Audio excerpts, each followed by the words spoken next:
Good evening and welcome.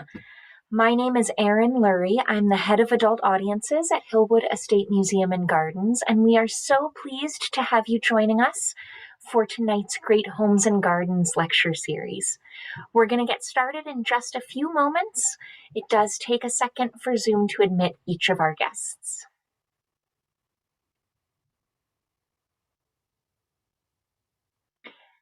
Thank you all for joining us. We'll get started in just a few moments.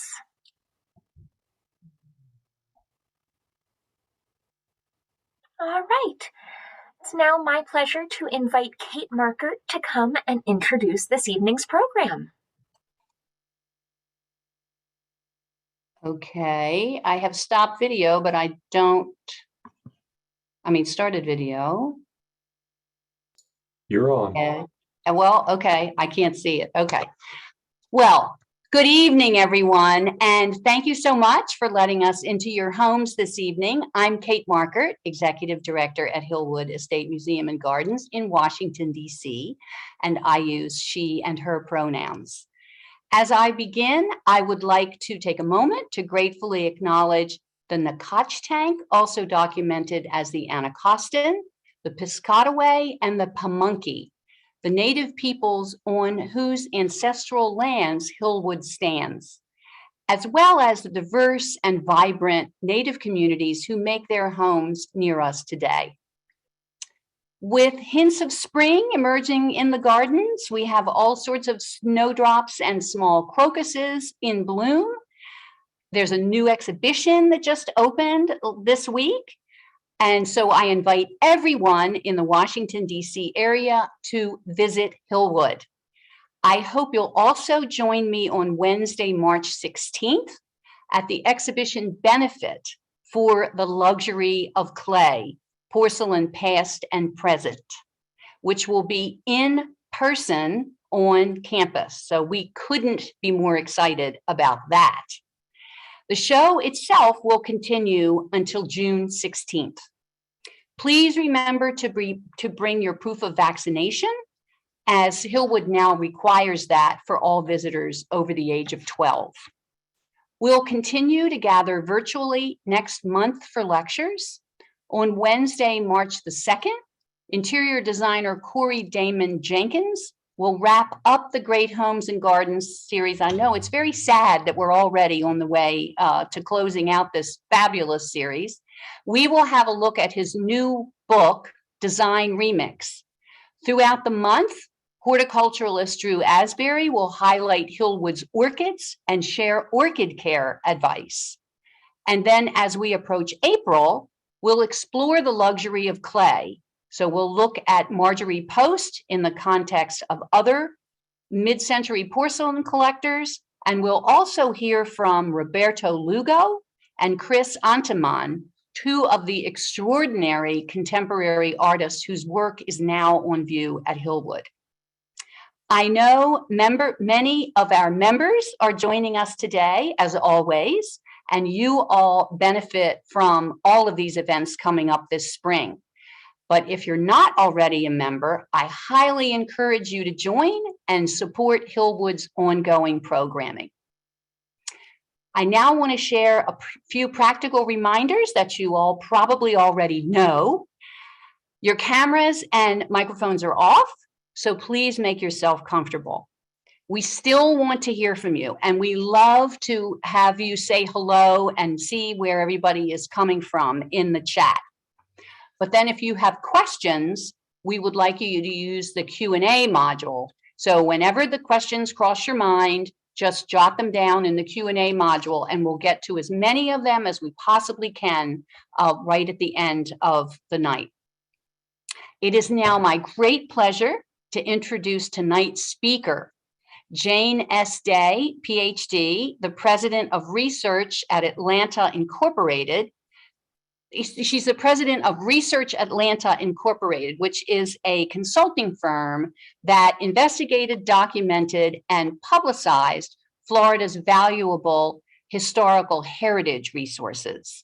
While Jane was preservation consultant to the town of Palm Beach from 1992 to 2013, she wrote and presented 105 reports that led to sites gaining historic designations and protected status. She also successfully added 8 sites to the National Register of Historic Places. So she's had a huge impact on Palm Beach. In 2018, Jane was appointed to the City of Boca Raton Historic Preservation Board and served as chairman from 2019. That would be 100 years she served as president, from 2019 to 2020. In 2020, she became trustee of the Preservation Foundation of Palm Beach. She published From Palm Beach to Shangri-La, The Architecture of Marion Sims Wyeth last year. It is, of course, available in our museum shop. Jane, thank you so much for joining us tonight. Kate, thank you so much for having me. And thank you to all of the members of Hillwoods for supporting this program and supporting what is a fabulous and important institution. My work has been centered in the town of Palm Beach, but when I was researching From Palm Beach to Shangri-La, one of my first stops was at the archives at Hillwood, and I'll tell you a little bit about that later on. Tonight, I want to speak to you about Marion Sims Wyeth. Marion was a fellow of the American Institute of Architects. And after really looking at his work since I started working at the town of Palm Beach in 1992 and researching this book, I've come to not only admire his talent and style, but I also like him very much. And it's always nice when you spend such a long time working on a project that you like your subject.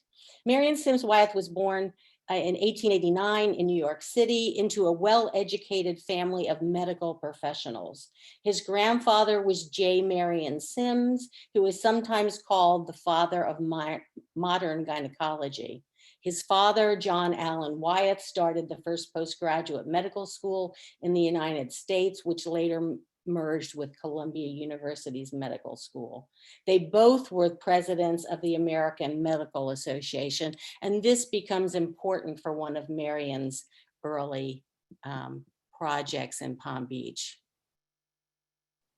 Marion graduated from the Lawrenceville School in New Jersey and then Princeton University. For those of you out there who are Princeton alum, he was in the Ivy Club, which I've had some other Princeton folks tell me they relate to that sort of thing. And then he went on to Paris to École des Beaux-Arts. He was accepted in the school because of his architectural talents, and he graduated from Beaux-Arts in 1914. He went on to Rome, and these beautiful watercolors are part of the collection of the Preservation Foundation of Palm Beach. This foundation, of which I'm a trustee, holds a very important collection of work from Marion Sims Wyeth and was the basis for the research of this book. After he graduated in 1914, he went to Rome as the private secretary to the American ambassador to Italy, Thomas Nelson Page. These watercolors were done at that time in Italy. They're beautiful. We have them up at the foundation right now, and people are quite impressed with his architectural talent. They're his artistic talent. They're also very interesting for two reasons as the subjects of them. His aunt had a villa in Italy, and he and his best friend, who became his partner, Frederick Rhinelander King, used to go to Italy to visit his aunt. That's the painting that's on your right. And the painting that's on your left is from an earthquake that happened in Avezzano, Italy in 1915. And Marion was sent from the American embassy to deliver aid. While he was there, he made this sketch. And I think it's particularly poignant that it shows the folks that are there, the authorities that are there, and also the remnants and ruins of what had happened in that earthquake. It's a whole new paper or study that could go on its own. Here's Marion Sims Wyeth and his partner, Frederick Rhinelander King. As I told you, they met in Paris. Marion is on your left. Frederick Rhinelander King is on your right. They're at the Beaux-Arts Ball in New York, and they're with their wives. Eleanor or Wyeth is next to her husband, and she was the sister of his roommate at Lawrenceville. Frederick Rhinelander King was married to Edith Morgan, and the two of them are on the right side of the screen. I particularly like this picture. It's an interesting picture. It kind of represents the teens and things like that. While they were in Paris, Wyeth, in a note that's in the foundation, said that he met Rodin and Rudyard Kipling and was friendly with Lawrence Grant White, the son of Sanford White. He first entered the offices of Bertram Goodhue and then the offices of Carrere and Hastings when he finally graduated from the École des Beaux-Arts. When he arrived in the town of Palm Beach, the majority of the architecture was what's often called the Jersey cottage style. This is the oldest landmarked house in the town of Palm Beach. It's called Seagull Cottage. It's right next to the Flagler Museum, and it was built by a Denver businessman named Robert McCormick. And then it was bought by Henry Flagler, and he lived there while Whitehall, his grand Beaux-Arts mansion, was being built. It was designed by Carrere and Hastings. And so Marion decided, as a young married with two children, a toddler and infant, to visit Palm Beach with his wife.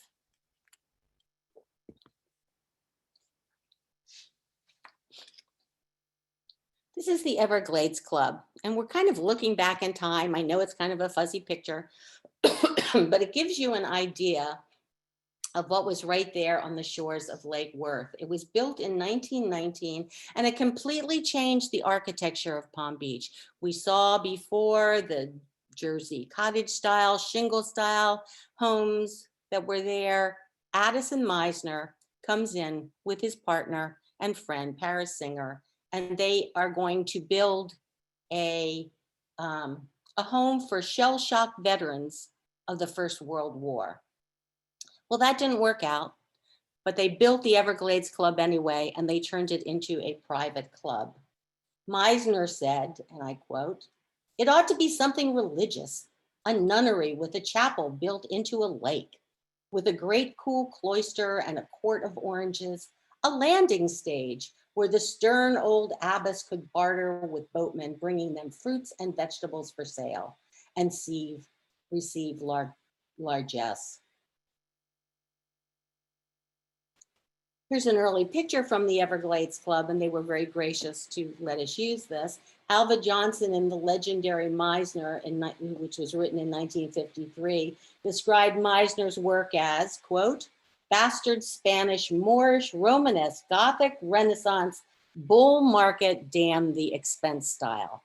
This is what Marion Sims Wyeth encountered when he moved to Palm Beach in 1919. He was an early member of the club, and although he was offered a job to work in Addison Meisner's office, he had a great portfolio. Lawrenceville, Princeton, École des Beaux-Arts. He also had a wife and two small children, but he turned Meisner down and set out with an office on his own. His first commission, another kind of old and not so in focus picture, was the Good Samaritan Hospital in West Palm Beach. This was the first hospital in the county. It had 35 beds. Before this, there was an old wooden house that was out by the railroad track that only could accommodate 4 or 5 people. Remember, we're talking about a time when the Spanish flu is ravaging a lot of these communities, and we've just kind of been through this with our latest pandemic. Some people couldn't go to the hospital at all. They stayed in the Breakers Hotel and had doctors come in and see them there. But Marion got this commission for this hospital, but the papers, in a very small article, really intimate that the reason he got the commission was not because anyone was so impressed with his architectural background, but because of his grandfather and his father and how important they were to the medical community. Still, it was a start, and throughout his entire career until he passed away, Marion Sims Wyeth continued to work on this hospital, which is in West Palm. This particular building is now gone, and his wife, Eleanor, was a volunteer in this hospital throughout her life as well. Then, lo and behold, down from the Everglades Club, he meets someone that you all are familiar with, Marjorie Merriweather Post Hutton. And this is in Marion Sims Wyeth's own words. The story begins in the spring of 1921 when I was walking down Gulfview Road towards the Everglades Club parking lot. And Martin Sweeney, then manager of the newly opened Everglades Club, introduced me to a very attractive couple. Mr. and Mrs. Edward F. Hutton were looking over a possible site for a cottage they wished to build. Before we parted that day, I had been commissioned to build a house on a lot which projected into the Everglades golf course between the first tee and the third green. As Nancy Rubin related in her biography, American Empress, The Life and Times of Marjorie Merriweather Post, after World War I, being smart and sassy was replaced being proper and respectful. When you read into what is going on and with the building of this house in particular, Mrs. Hutton was both smart and sassy.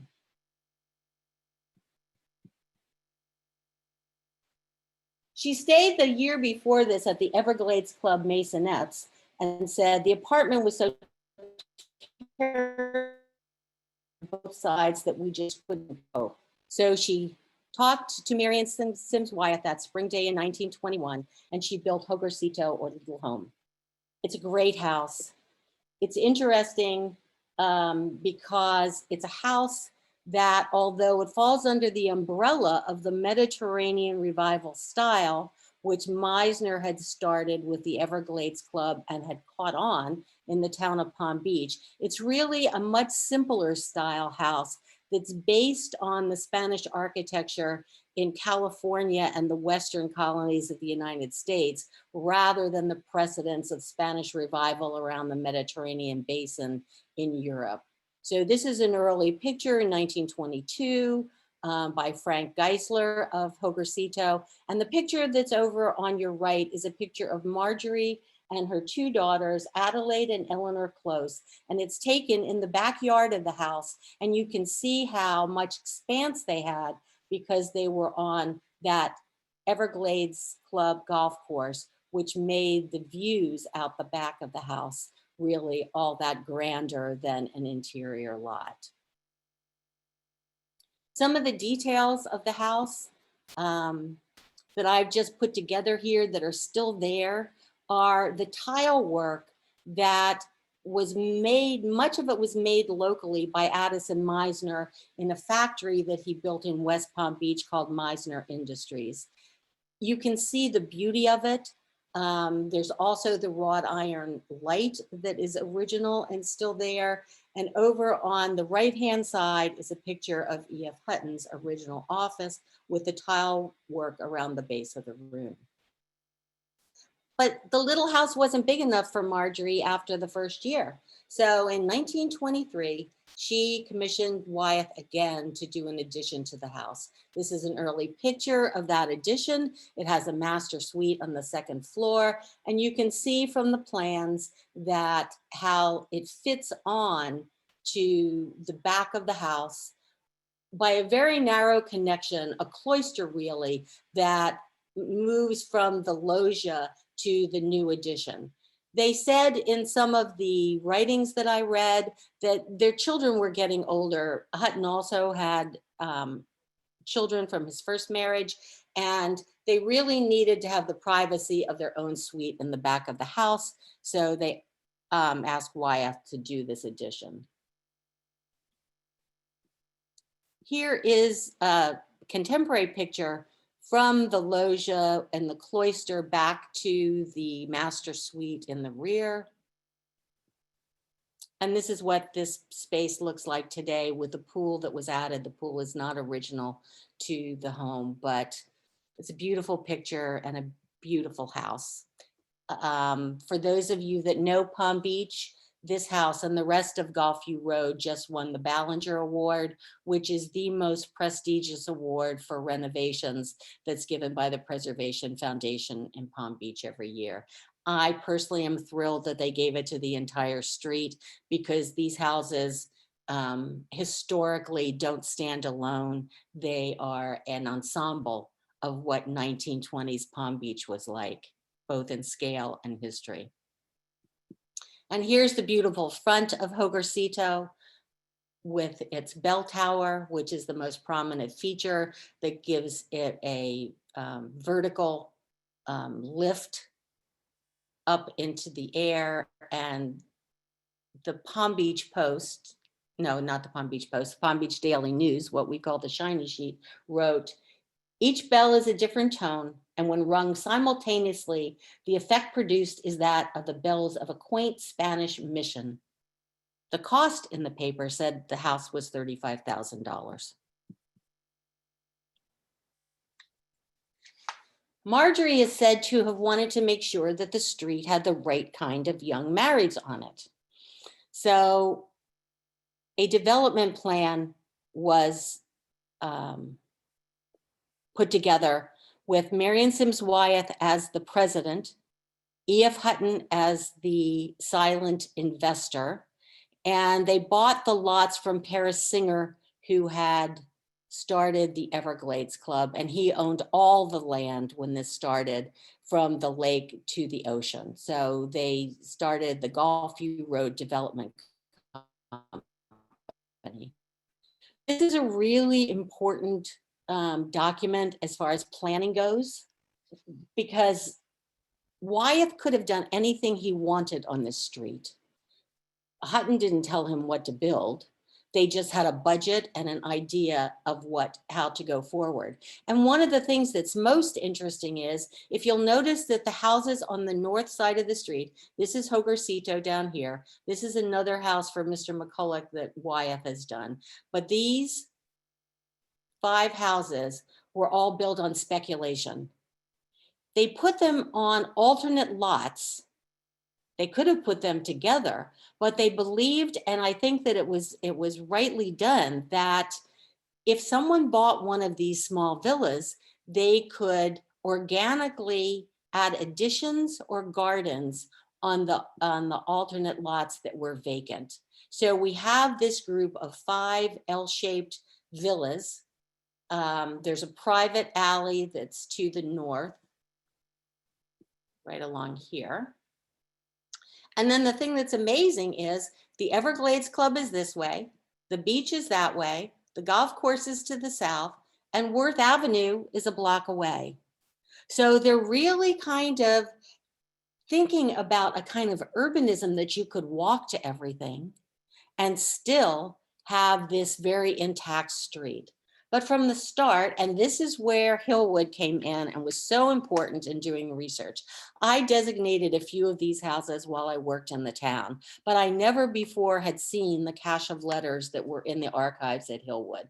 Their correspondence between Marion Sims Wyeth and E.F. Hutton. And they talk about all kinds of things. They talk about anxiety, they talk about problems that evolve.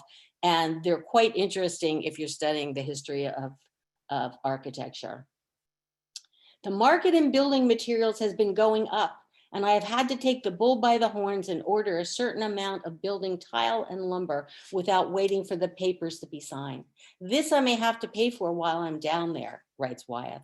As a personal note at the end of the letter, Wyeth writes in his own hand, quote, "I would have come to see you before leaving, but unfortunately have been in bed for a week, sort of a nervous breakdown," unquote. The pressure was on for the Gulfview Road Development Company. By October 30th, 1922, Hutton was writing to Wyeth. "Have you had any nibbles? Have you written to some of the people who have shown interest? I think there is a possible chance for Jim Donahue or Charles McCann. Do not mention my name, however, in this connection. I have no doubt that they will be sold, so do not get discouraged. Keep me posted. By December 19th, 1922, nothing was sold, and costs had gotten out of hand. Hutton wrote to his bookkeeper, who sent the checks to Palm Beach. "Honor the drafts," he said. "I cannot stop at this stage, so I will have to see it through to completion." And then he writes to Wyeth, "I wish to suggest in regard to the construction of the houses that you try as far as possible to have those completed thoroughly which are near our house, so that when we arrive on the 15th of January, we will not be bothered with workmen directly opposite." In addition to the cost of the building operation, we had to allow $1,000 per house for planting. And here, Wyeth said, "I have really run into trouble. All the property was considerably under the level of the street, and I have been forced to carry sand all summer to raise the lots above water. This alone has cost $5,000, and my planning had to be done in excess of that." The houses started to sell in January 23rd of January 1923, but not before a Christmas letter that Wyeth wrote to Hutton asking him, could he please have an advance of $2,000, or it would be a very sorry Christmas at the Wyeth household. Hutton sent him the money. This is one of the houses. I'm not going to show you all 5 of them. They're all fabulous.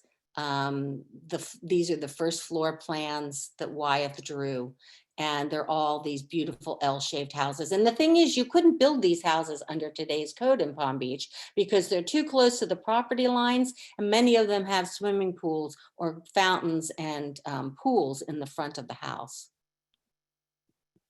Here's another one. This is Casa Marina. This is the last of the houses to be sold. This house also served as the real estate office. And yes, Marion Sims Wyeth sat in the real estate office on weekends and saw people and took them to the models. Very similar to what happens now. Casa Marina was the last to sell, and the newspaper said, quote, "The view from the little observation tower on the roof is worth the price of the house. One can see the entire Everglades Club golf course, Lake Worth, and the ocean." But Wyeth wasn't finished with Golfview Road. There's another great house that's across the street from Hogarcito, and that's La Claridad. It was the final house on Golfview Road, and whereas Hogarcito is a very simple mission style house, La Claridad is Spanish Baroque. Its owner was Clarence Geist, who was a utilities magnate from Philadelphia. He owned a golf course outside of Atlantic City, and he came to Palm Beach and he wanted to make a statement. The interesting thing about this Spanish Baroque house is, this is the facade, the south facade of the house, and you can see how much more ornate it is than the photographs I showed you of Mrs. Post's house directly across the street. The Philadelphia papers, by the way, said that Mrs. Geist had decided to build a house across from Mr. E.F. Hutton, so there was a little bit of that going on in the press. But the thing that's interesting about this is in the 1940s, this house was divided in two, right along this line, so that this is one address and this part is another address. That creates a problem. Both of them are landmarked, and I'm glad that that happened, or we might have lost both of them. But you can see that all of the ornamentation of high Spanish Baroque was put onto this house. One of the things I particularly love is on these wrought iron grills, they have the initials of Clarence Geist. They have CG on them, and those are still there and were done by the present restoration. The house was restored by Betsy and Paul Shiverick, and Fairfax and Salmons were the architects for that house. Betsy did the interior design. It's absolutely beautiful. You can see the remnants of some of the original materials. The tile floors in particular are all Meisner Industry. The stairs in the hallway are original, and the wrought iron railings and lamps are. But the thing that's interesting about this picture of the entryway is, and they put a mirror on the far end of it, but really that is a blank wall. If the house had been intact, you would have walked through that space into the rest of the house. Whereas one house got the living room, the Shivricks house, the Clarence Geist house, the Claridad, got the dining room. And this is how that dining room looks today as the living room of number 16.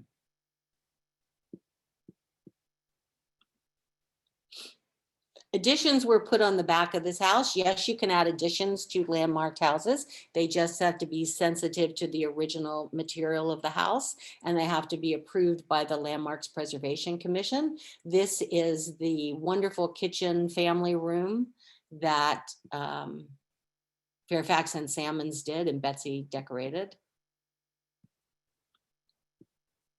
And because there is no formal dining room in this house, they put this canopied folly in the courtyard. And it's a wonderful addition with these round mirrors in the back to make the space look like it's greater than it is. And on a pleasant evening, it's a wonderful place to have a meeting or a dinner. Just so very well done. They also added a pool to the west side of the property and an outdoor breakfast patio.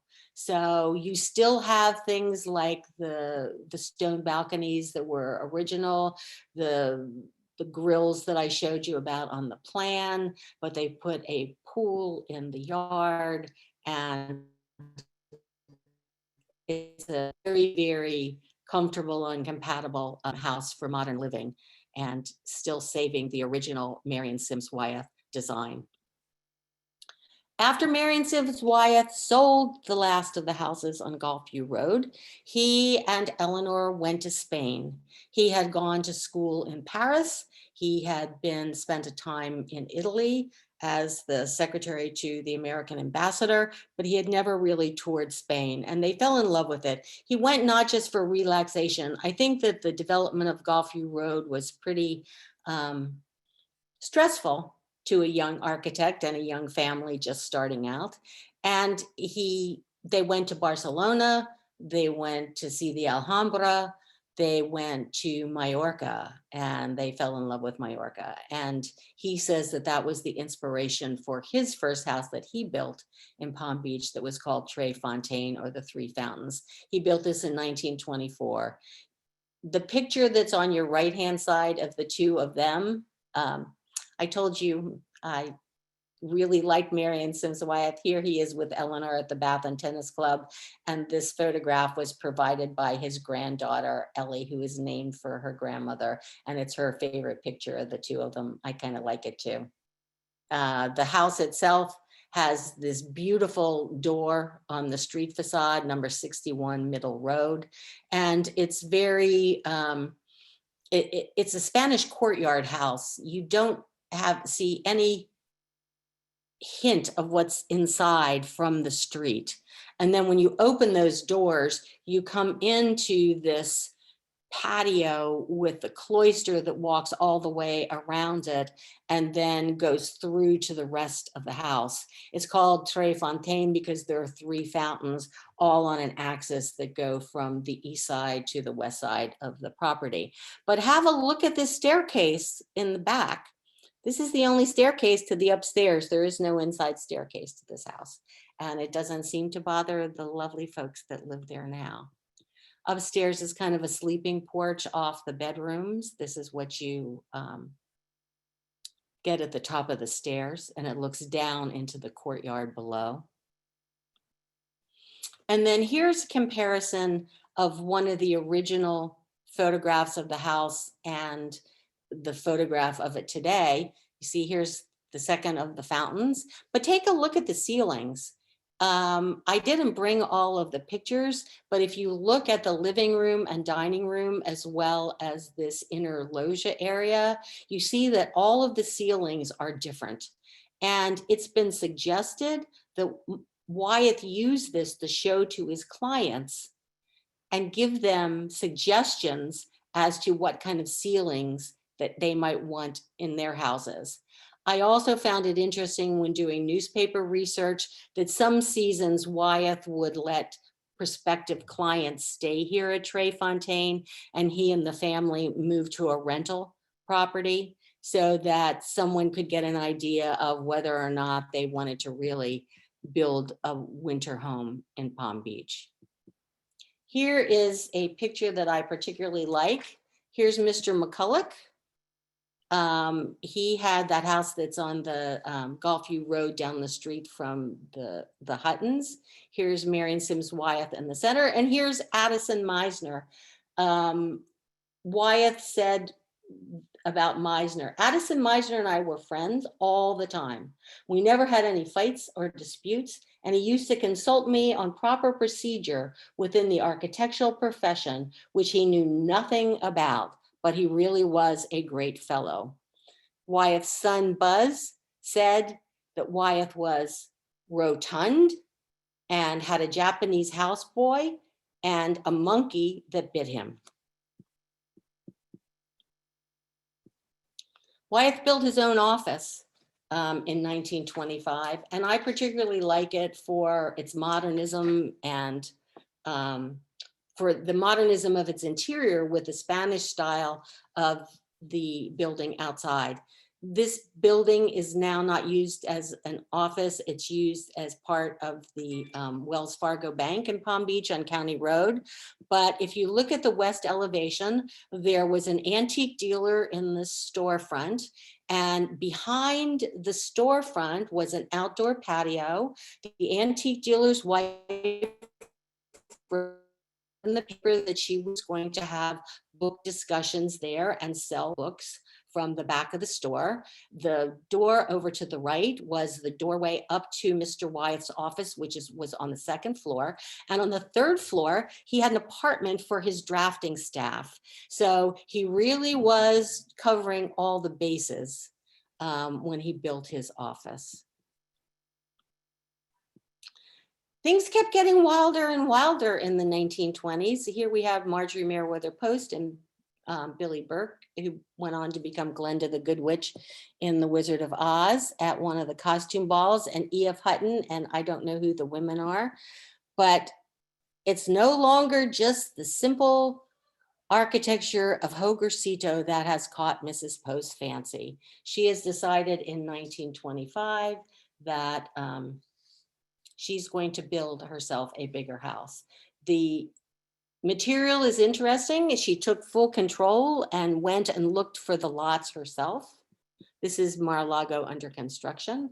But the thing that I found that I love so much and really made all the sense of everything that I had known about Wyeth and these building and his association with the Huttons was this letter that is in your archives. It says, "Dear Ed, the enclosed missive from me to you is to cover the issues of the Hutton-Wyeth urban triangle. If you want me to explain anything, please phone me. Sincerely, MSW." For those of you who aren't familiar, Joseph Urban is the architect who is given credit for Mar-a-Lago, but Mrs. Post started the project with Marion Sims Wyeth. She went to him and she asked for a cloister. She wanted to have something like a camp where different sections of the house would fan off from this main cloister so that the master suites and then the living room and then the guest suites would all be separated, be able to come together. It's a beautiful space. This is a picture from when I first went to work in the town, and you can see the lanterns of the 1001 Arabian Nights. Those are no longer there. But architectural historians, and in particular Don Curl, who was one of my friends and mentors and started work on Wyeth before he passed away, suggests that really the heart of the layout of Mar-a-Lago is Wyeth's. Wyeth also bought all of these tiles from an estate sale, but all of the ornamentation belongs to Joe Urban. And to tell you the truth, Wyeth didn't want to have anything to do with it.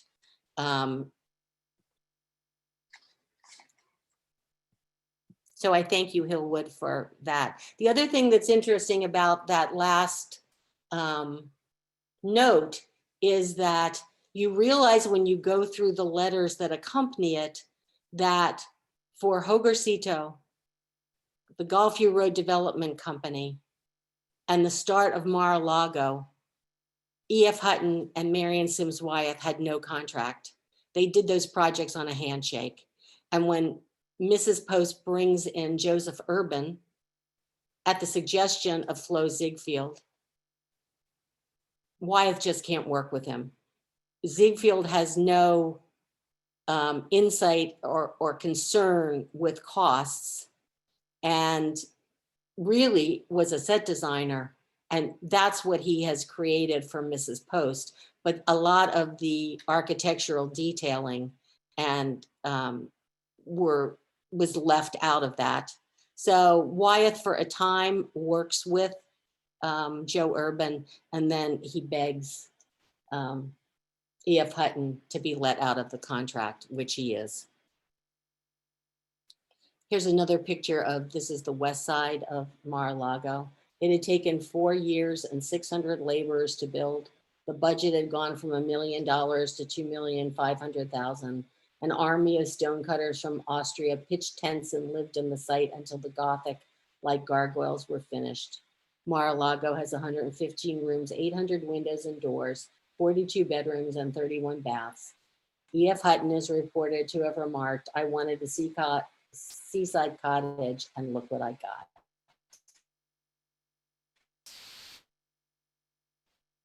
But the thing that's amazing is Marion Sims Wyeth stayed friends with both E.F. Hutton and Marjorie Merriweather Post, even though he quit the project partway through. In 1961, Mrs. Post brings him back to build the ballroom that she wants for her square dances. He also at that time builds 2 other buildings for staff that are on the northwest corner of the property, and he does those gladly. Even more of a testament to their friendship, he has left and sold Trey Fontaine on Middle Road, and he has moved to a house just to the north of Mar-a-Lago, whose back fence backs up to Mar-a-Lago. Mrs. Post puts in a gate so that Marion Sims Wyeth can come over anytime he wants and use the small golf course that is in the back of the property. I think that says a lot about their friendship and the respect that they had for each other. But all the styles changed once we get into the 1930s. This is Southwood. It was built in 1934 for Dr. and Mrs. John Vitter. Mrs. Vitter was the heiress to the Jello fortune. She wanted an 18th century Georgian architecture from Charleston, South Carolina. Wyeth used Southern colonial Monterey and created a design that's sometimes called tropical colonial. It reportedly sold at $190,000, which was quite a lot of money in 1934. And it's just been restored. A lovely young architect named Kristen Kellogg did the restoration of it, and she really paid attention to every detail of the house. Here's a historic photo, an aerial of Southwood, and I show it to you so that you can see really how large it is. These are all the staff quarters and the kitchen and the utility area of the house. But the other thing that you don't realize from this is this area that's completely to your right of the house is now all formal gardens that belongs to this property as well. It's a great house. And here are some of the details that Kristen Kellogg made sure to shine. All of the wrought iron work on the house was removed and restored rather than replaced. I love the vents on the top of that balcony on the front of the house, the woodworking detail that's on the stairway going up. And of course, the front door with the name of the house etched in the building materials and the fan light above the door. It's a very elegant, very lovely, easy to live in property. Shaughnessy House is the historic name for this. This was built in 1938. And the summer that it was built in 38, it was the largest building project in the town of Palm Beach. Mr. Shaughnessy was the president of the First National Bank of Palm Beach. And it was his widow, Frances, who built the house. He had already passed away, but she built the house. It's a neoclassical Greek revival house, now owned by the Lauder family. The temple front portico with the Ionic columns is very iconic. This was the first designation I did in the town of Palm Beach in 1992. The floor plan is interesting in this house because the house is at the intersection of two roads, North Ocean Boulevard and Barton Avenue. And so even though it's on the ocean, what you see as you're coming north on Ocean Boulevard is that iconic temple front that we just had a look at. So you walk in this way and you don't immediately see the ocean. Instead, Wyeth takes your eye out into an interior patio. It's not until you turn to the right and then in the living room, you look out into the terrace and see the Atlantic Ocean in front of you. So he has really controlled your vision as you walk into the house. This is the two-story entry hallway in the Shaughnessy house and that interior courtyard. And the interior courtyard was important because otherwise it can get pretty breezy if you're along the ocean. And he wanted there to be outside space in both the ocean area on the beach, but also for calmer weather and in an interior enclosed space. Now we're going all the way to Honolulu, Hawaii, to Shangri-La in 1938.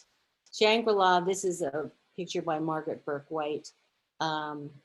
Tim Street Porter did some of the pictures that we used in the book, but we only contracted him to use them in the book. So you'll have to look at his beautiful color pictures there. I'm using historic pictures and things that are in archives, our archives at the Preservation Foundation here. Shangri-La is built on 4.9 acres with 650 feet of beachfront, and it was built for Doris Duke and James Cromwell. Doris Duke was supposedly the richest girl in America. She went on a 10-month honeymoon with Mr. Cromwell, who was a decade or so older than she was.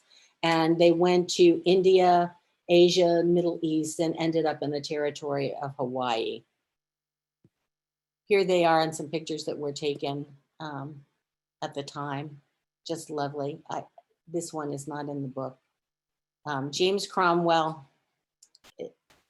the marriage didn't work out. He had been married to Delphine Dodge before he was married to Doris Duke.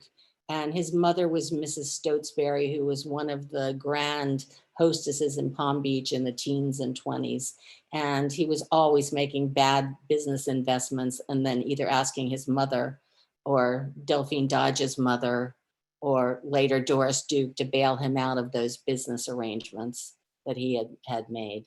But they built this house in Hawaii. His mother, Mrs. Stotesbury, wanted them to build a house that looked like the Taj Mahal in Palm Beach. And she went to one of Mr. Wyeth's competitors, Maurice Facio, to do the drawings for that.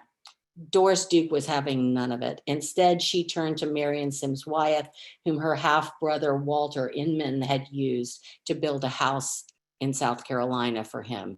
And so she kind of took the reins right out of her mother-in-law's hands and went to Marion Sims Wyeth to build her dream house. And it's the only house she ever built on her own. And it's the only house in this book that I have not been in.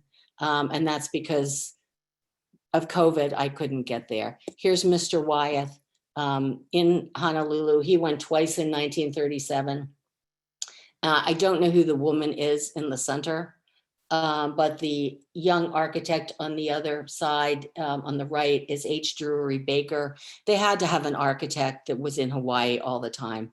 It was just too great a commute to get from the East Coast all the way out there. And so Baker stayed on site all the time to attend to all of the details that needed to go into building this house. Buzz Wyeth, Marion's son, said that his father took a train across the country and then they took steamships from San Francisco to get to Hawaii. And one of the things I found interesting was that Wyeth decided to use what he called the San Francisco earthquake code to build this house. And he spent an extra $50,000 on the construction to make sure it was secure on its site next to Diamond Head and on the Pacific Ocean. He said later that it was well worth doing that. So these are some construction pictures that we had. The house is now the Doris Duke Foundation of Islamic Art. This is the dining room. What you see here, this was the boat basin and was a swimming area. And then this is what the dining room looks like in an older color picture that we have. But it's an interesting room. It was originally done with decor from the 1930s. The interior design has been redone since then, but Wyeth designed it so that the windows went down into the foundation below so that you could really open it up to the Pacific Ocean and the sea breezes. And this great picture is the Playhouse, which was the only guest room supposedly in the mansion, and it's Diamond Head to the rear view, and it's based on a Persian pavilion from the 17th century. And the original pavilion has columns that are reflected in a pool in front of it. But rather than a reflecting pool, Wyeth has updated and made it very 20th century. Those columns are reflected in the swimming pool that's in the front. Doris called the house a Spanish, Moorish, Persian, Indian complex. Thomas Mellon and Donald Albrecht, writing in Doris Duke's Shangri-La, A House in Paradise, called it inventive synthesis. It was based on the Islamic world in general and not any one geographical or historical period.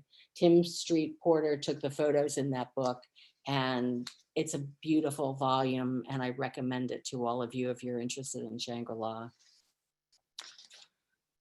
We have preservation problems in the real world. And so I'm going to show you 3 examples of historic structures in Palm Beach that were saved by very different but important ways. This is Vienna Star. It was built in 1924 for Frederick Wheeler, who was the president of the American Can Company. The name means well-being. It was built around a courtyard, and Wyeth did many courtyard houses, and they're lovely because with the weather in South Florida, you can have that private space outside without being right on the street. This house was not landmarked in 1979 when the ordinance started in Palm Beach. And when it was bought in 1985, it was eligible to subdivide all of the land and build more than one house.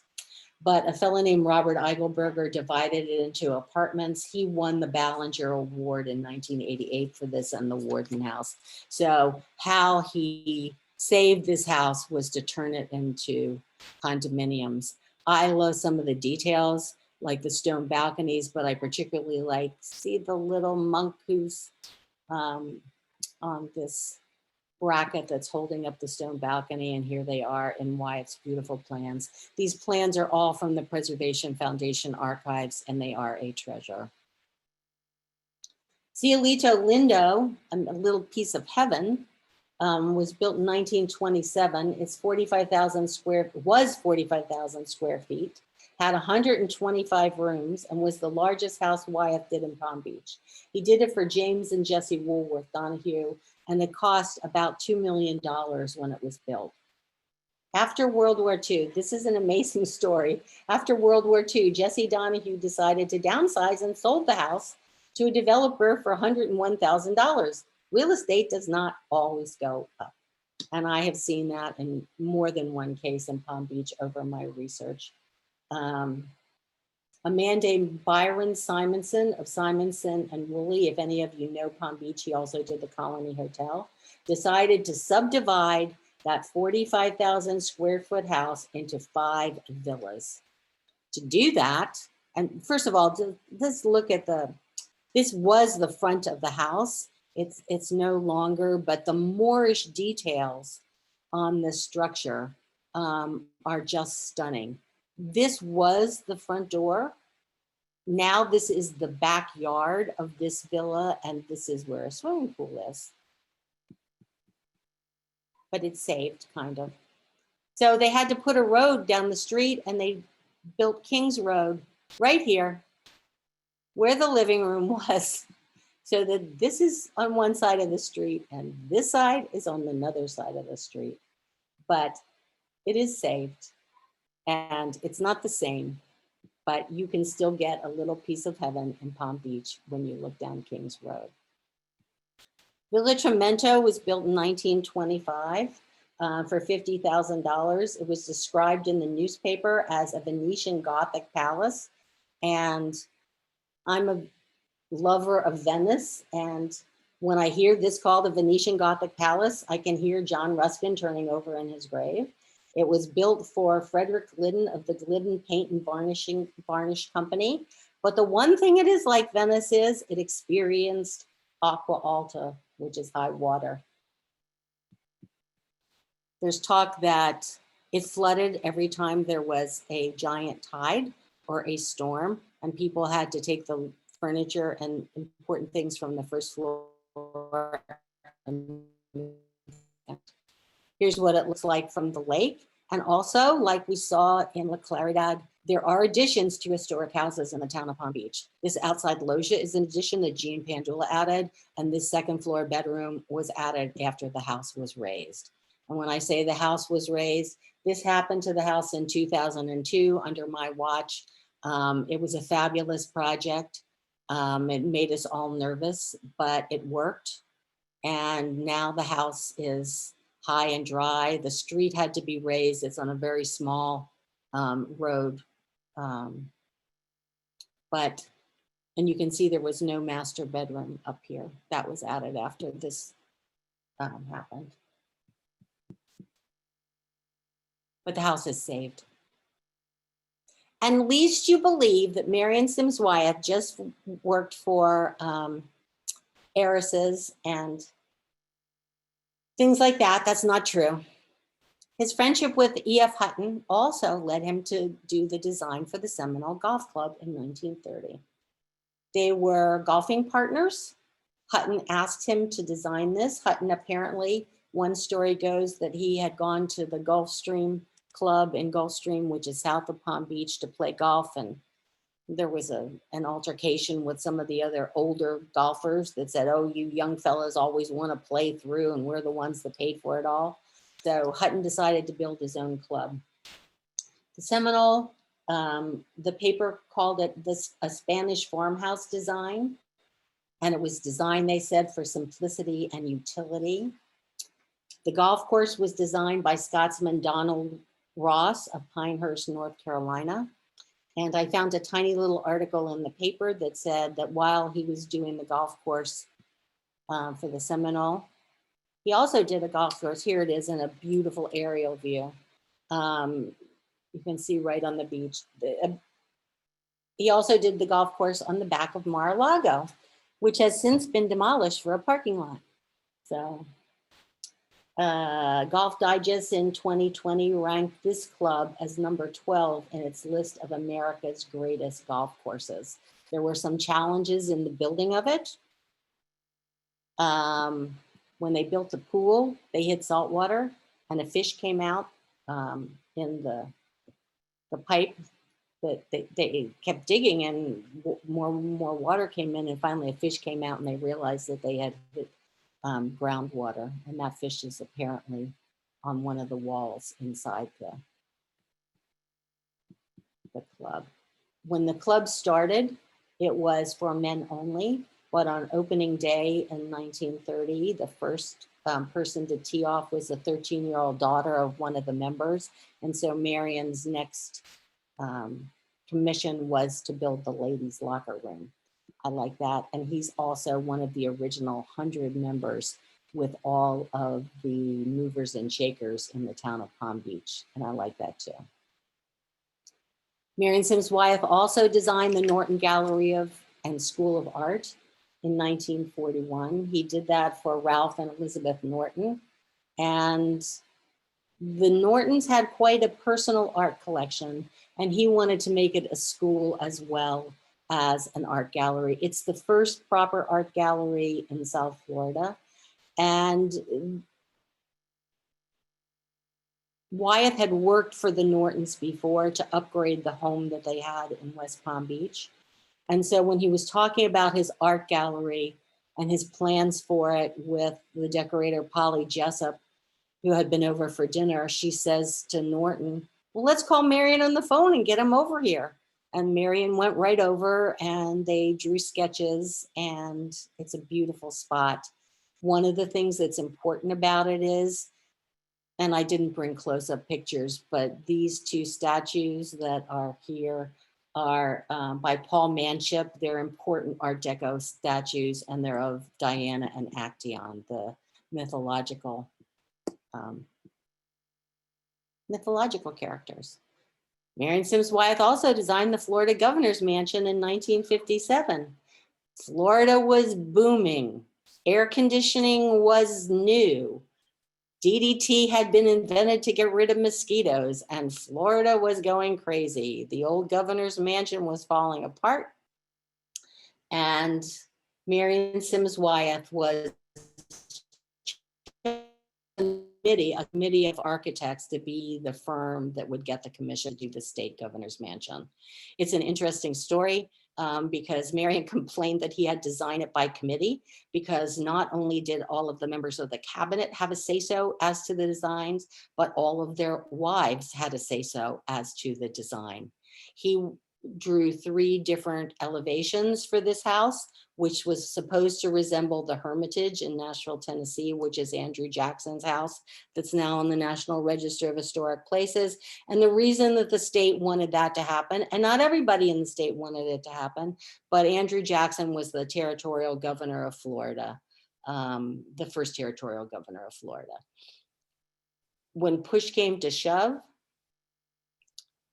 the governor's wife, Mary Collins, wanted the version with a hip roof on it, but the Secretary of State said no, they had to use the flat roof because the hip roof was too expensive. So that's what we have as our Florida Governor's Mansion. Marion Sims Wyeth said it had to be formal and livable at the same time, and it was the hardest plan to conceive. As you look at it from this side, you think you're looking at a 2-story building, but it descends in a hill in the back, so that there's 3 stories in the rear of this building, so that staff and offices can come in from a different level than this very formal space. And so now we're back to the beginning. Marion Sims Wyeth was a fellow of the American Institute of Architects in 1954. He also got an award at the Breakers Hotel by the local chapter of the American Architects in 1981. He had a wonderful, fabulous career with over 400 commissions. And his grandchildren came to an exhibit at the foundation. And I can say that we should all hope that we're talked about by our descendants the way these people talked about their beloved grandfather, the talent he had, and the things he did to change the way we live in Palm Beach. He had designs on almost every street. And I thank you for your attention, and I'm happy to answer any questions. Jane, thank you so much for that. it has been wonderful to explore Palm Beach with you.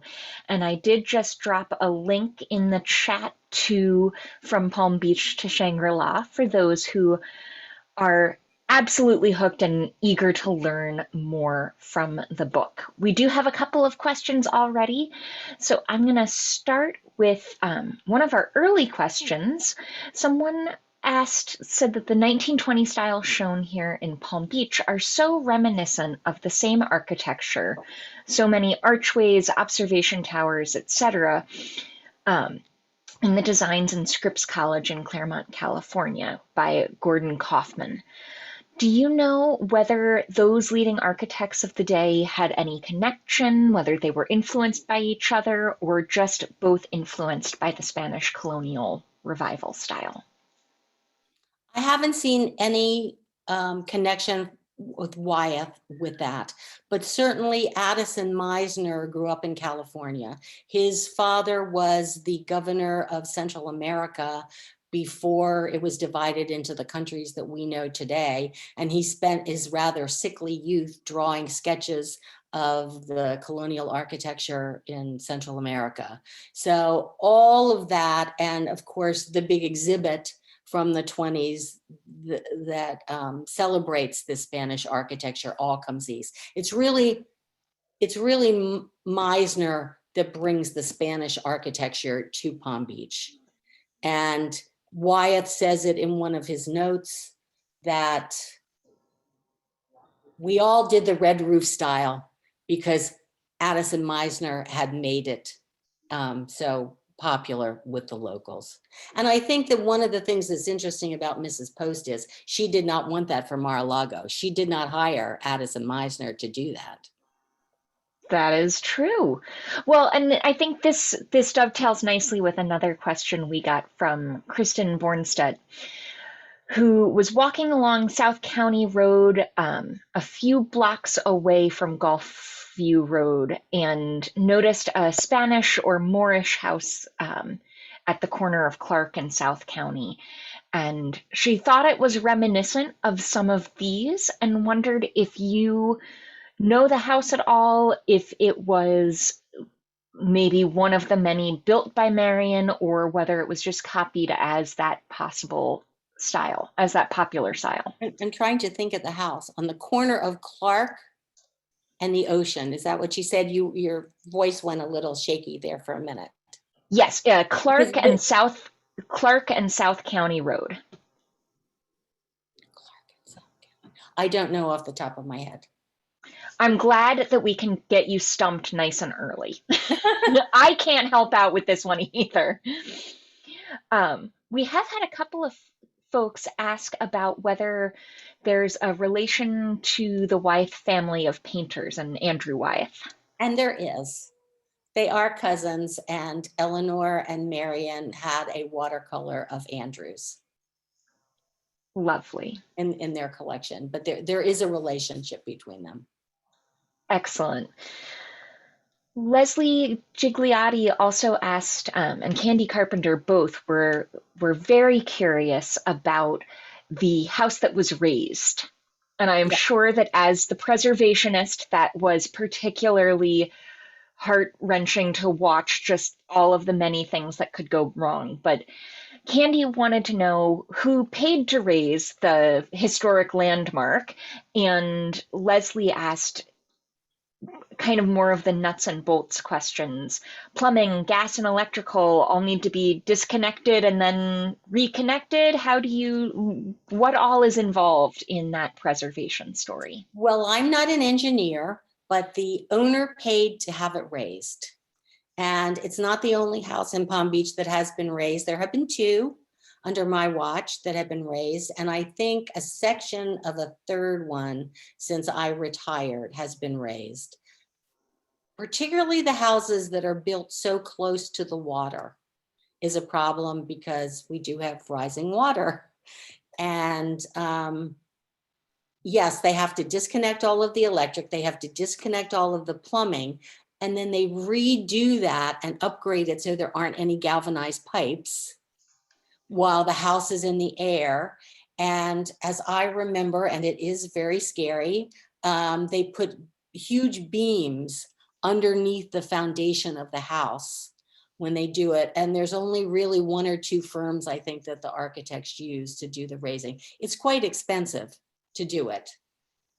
I have heard before I joined Hillwood, the last institution I worked for had a historic synagogue, which has moved now 3 times and hopefully is in its permanent location. And that while it is an involved undertaking, it was relatively more simple than one would think in terms of once you get those beams in, jacked up, and in that case, towed down the street by a tractor. Well, and both of the houses that were raised didn't have to be moved to a different location. They were just moved up. So I think that's a little simpler than putting it on a truck or a barge and moving it to somewhere else. These were just elevated. The thing with the house Via Tremento, 181 Clarendon, is the street had to be raised because the street was very low. So that we had to go through in landmarks and figure out how it didn't look like it was just like stuck up on a man-made mountain. They had to do all the grading around that. It's one little section, so it wasn't like they had to do all of Gulfview Road, for example, but it's only on this one little section of Clarendon. Which I'm sure, while doing an entire street would be challenging, making it look natural and as it did while Right. elevating just one portion is. And it's a great house, and the owners have been very supportive, and they're supportive of the book. There are more pictures of the interiors of that in the book. But go back to thinking about what Wyeth wrote to Hutton when he was doing Gulfview Road. The lots were under the street. Harris Singer had put in a street and the lots were lower. He had to bring in sand that first summer and haul it in to raise those up before he could start his construction. That was part of his cost overrun. Well, and thank goodness that the land was raised then, as opposed to being more underwater today. Yes. Michael Kalowski asked if there were any more modest houses built by Marion Sims Wyeth. Yes, there are lots and lots of them. There are lots of them. And Mr. Norton's house, Ralph and Eleanor Norton didn't want to live in Palm Beach and be in all the, you know, the what happens during season with all the visitors and the parties and whatnot. And so they bought a small Spanish house in West Palm Beach that's now the Ann Norton Sculpture Garden. And they had Marian redo it to a Monterey style house, and Polly Jessup do the interior for them when they moved into that house. And then they hired Marian again to do the art gallery, which is just around the corner from that. So if you're in the West Palm area, go see the Ann Norton Sculpture Garden too. Well, and that is the perfect transition to our final question for the evening. Vanessa mentioned that she is a frequent visitor to the Palm Beach area and is so excited to come and drive by some of these houses. Are any of them ever open to the public? No. The art gallery. The art gallery is one that you can go check out. And I, you know what, I shouldn't say no. We used to have a preservation foundation when I worked at the town every year that we had houses open. And during the Ballinger Award that was just last week, 3 houses on Gulfview Road were open to people that were invited to that party. It was a block party and it was fabulous. So there are times that you can get in. You can see a lot from the outside though too. Excellent. Well, Jane, thank you for a wonderful armchair tour of Palm Beach. And like Vanessa, I will be following out my map of the stars so that I can drive by and see all of these wonderful homes the next time that I am in Palm Beach. Thank you for a fantastic evening, and thank you to our audience for joining us. I hope we'll see you next week for our final Great Homes and Gardens program with Corey Damon Jenkins. Jane, have a wonderful evening. Thank you so much. Bye, all.